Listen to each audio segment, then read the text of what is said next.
La relation président-directeur, elle est très importante parce que l'administrateur, le président est employeur, mais la fonction hiérarchique, elle est assumée par le directeur. Donc il faut que les rôles soient effectivement clairs pour chacun. La réussite d'une structure importante va reposer sur la qualité de la relation du couple directeur-président. Et si effectivement il y a une mésentente, ou il y a des méfiances, ou s'il y a débordement d'une fonction par rapport à l'autre, si je marche sur les plates-bandes du directeur ou inversement, c'est la source de difficultés auxquelles il faut éviter. Alors, je crois qu'il faut aussi qu'il y ait une relation avec une équipe de salariés, c'est-à-dire que l'équipe de salariés sache qui exerce la fonction hiérarchique.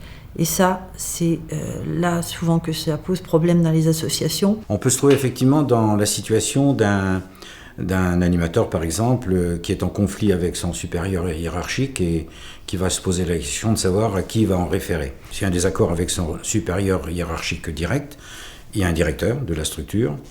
Et si vraiment il y a encore une mésentente ou une incompréhension, il y a toujours le recours possible au président, ce qui reste possible, sous réserve que chacun, à chaque niveau, puisse donc être en confiance avec l'autre et soit prévenu surtout, qu'on ne fasse pas les choses dans le dos des personnes, quoi.